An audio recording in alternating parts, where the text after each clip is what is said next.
Hi viewers, welcome to my channel. একটা গুরুত্বপূর্ণ update. কালকে ডেটে যেটা হ্যারিং ছিল, সেই হ্যারিংটা কতজন জানতে চাইছে যে কালকের হ্যারিংটা কী হলো। অ্যাকচুয়ালি সুপার নিউমেরিকের পোস্ট নিয়ে যে হ্যারিংয়ের গল্প হয়েছিল এবং হ্যারিং চলছিল, সেই হ্যারিংটা কিন্তু ঠিকঠাকভাবে হয়নি, সেটা কিন্তু পেন্ডিং থেকে গেছে। অনেকজন জানে না, অনেকজন নানা রকমভাবে এসএমএস করছে বা কলও করছে, বলছে যে কী ব্যাপার, ওটা আপডেট পেলাম না বা ওটা আপডেটে কী হয়েছে, কিন্তু হ্যারিংটা ওটা হয়নি, ওটা কোনো হ্যারিং ডেট পেন্ডিং থেকে গেছে।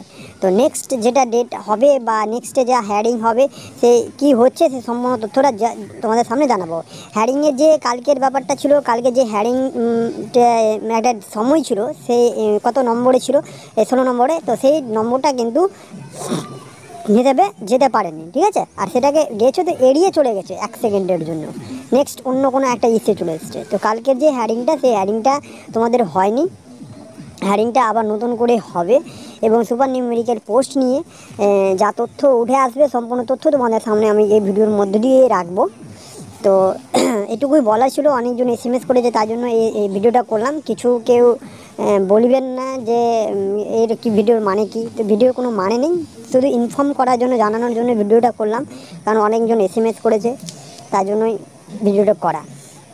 আর নেক্সট ভিডিওয় আবার তোমাদের জন্য যা অলরেডি গুরুত্বপূর্ণ কিছু উঠে আসবে, সে সমস্ত তথ্য তোমাদের সামনে রাখবো ভিডিওর মধ্যে দিয়ে। তো এটুকুই রয়েছে। এবং বঞ্চিত চাকরি প্রার্থীদের যা ধর্ণা মঞ্চ আন্দোলনে একটা তথ্য ছিল, সেটাও আমি তোমাদেরকে এই ভিডিওর মধ্যে দিয়ে বলে দিচ্ছি।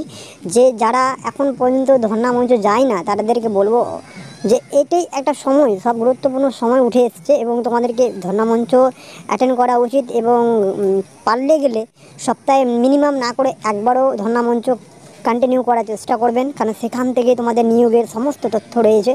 সে যে কোনো পর্যায়ে হোক, গ্রুপ সি, গ্রুপ ডি হোক, 9, 10, 11, 12, যা কোনো পর্যায়ে হোক, যা তথ্য উঠে আসছে, সেই তথ্যর মধ্যে দিয়ে তো বুঝতেই পারছো তোমাদের সামনে অনেক রকম তথ্য। এবং কোর্টে চলে এসছে তোমাদের, হাইকোর্টে।